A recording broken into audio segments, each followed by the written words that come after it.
Malda medical college হাসপাতালে দ্রুত চিকিৎসা পরিষেবা প্রদানের উদ্দেশ্যে চালু হলো আরও একটি এমার্জেন্সি বিভাগ।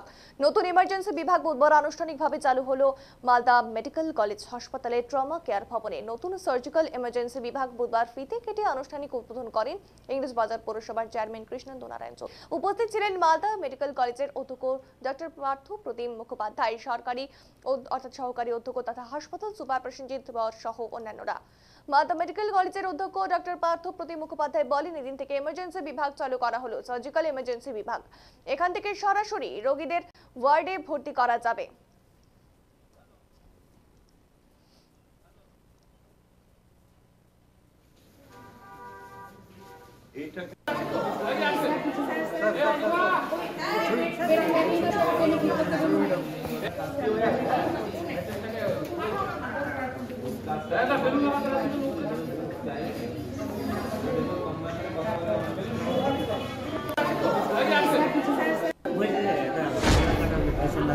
এমার্জেন্সি পেশেন্ট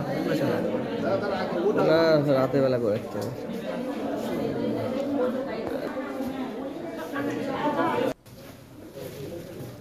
কাজটা ভালো করে করেন কিন্তু ম্যাডাম, বুঝলেন, সার্ভিসটা ঠিক মতো দেন। একটা বদনাম হয়ে আছে আমাদের যে এখানে সার্ভিস পাই না, এটা যাতে না হয়। দেখেন, সার্ভিস দেওয়া কোনো ব্যাপার না। আমি মন্ত্রী ছিলাম, এখন চেয়ারম্যান আছি, তো রাস্তা হেঁটে হেঁটে সব গার্বেজ পরিষ্কার করা, আদা সুন্দর করা করছে কিনা? আপনারা তো ঘুরছেন শহরটা, আগে থেকে ক্লিন আছে কিনা? হবে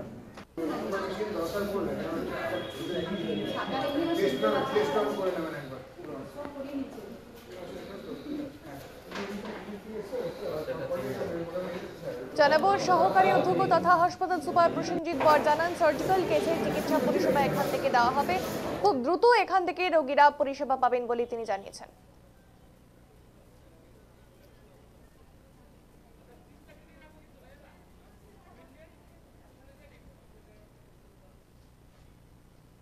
আজকে এখানে আমাদের ট্রমা বিল্ডিংয়ে সার্জিক্যাল ইমার্জেন্সি যেটা আমরা উদ্বোধন করলাম, এখানে শুরু করলাম আমাদের ইমার্জেন্সি সার্ভিস, যেটা একসাথে হতো, সব কটা পেশেন্ট এক জায়গায় যেত, তাদের এখানে আসতে অসুবিধা হচ্ছিল বলে আমরা এই সুবিধার্থে এই ট্রমা বিল্ডিংয়ের মধ্যে গ্রাউন্ড ফ্লোরে আমরা এখানে সার্জিক্যাল ইমার্জেন্সি অর্থাৎ সার্জিক্যাল রিলেটেড যে রোগীগুলো আসবেন তারা এখানে চিকিৎসা পাবেন, প্রাথমিক চিকিৎসা পাবেন, এবং অ্যাডমিশন হলে এখান থেকে সরাসরি ওয়ার্ডে অ্যাডমিশন হয়ে যাবে।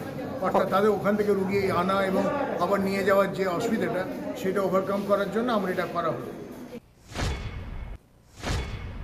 অনলি সার্জিক্যাল এমার্জেন্সি এখানে হবে। সার্জিক্যাল কেস আইএনটি থেকে শুরু করে জেনারেল সার্জারি, অর্থোপেডিক, চারটে ডিপার্টমেন্টে মিলে সার্জিক্যাল কেসগুলো থাকে, সেগুলি হবে।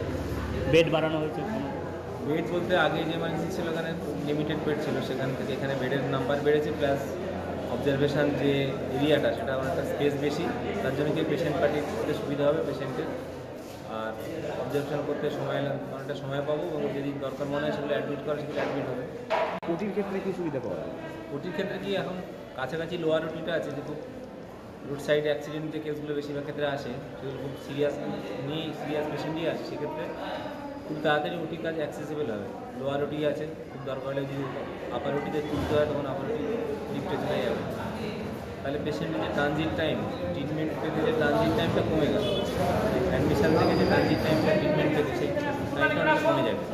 পেশেন্টের ভাইটাল যে টাইমটা লস হওয়ার চান্স ছিল আগে, সেটা অনেকটা কমে যাবে। পৌরসভার চেয়ারম্যান কৃষ্ণেন্দু নারায়ণ চৌধুরী জানিয়েছেন, মালদা মেডিকেল কলেজে নতুন পালক সংযোজিত হলো, দুর্ঘটনায় আহতরা এখান থেকে দ্রুত পরিষেবা পাবেন বলে জানিয়েছেন।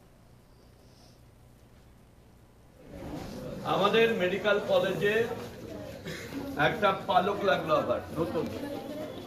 এতদিন ধরে যে ইমার্জেন্সি ছিল, সেই ইমার্জেন্সিতে সব কিছু দেখা হতো, কিন্তু আমাদের ট্রমা কেস যখন আসতো, ফ্যাটাল ইনজুরি বা আদার্স কিছু হতো, তো আমাদেরকে কি করতো, ওইখানে ভর্তি করতে হতো, তারপর ট্রলি করে নিয়ে আসতো। এটা টাইম কিল হতো।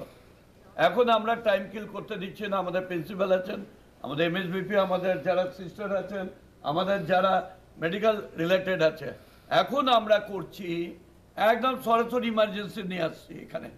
এখানে তার প্রাইমারি ট্রিটমেন্ট হবে, যদি দরকার পড়ে এখানে বেড হবে, তারপরে যদি নিয়ে যেতে হয় অপারেশন থিয়েটার, যা যা করো এখান থেকে করে, আর কাছেই হচ্ছে ওটি, তার উপরে ওটি আছে, এটা করা যাবে। এই জন্য আমি মনে করছি মেডিকেল কলেজে আরও এক স্টেপ এগিয়ে গেল কাজ করার। আমাদের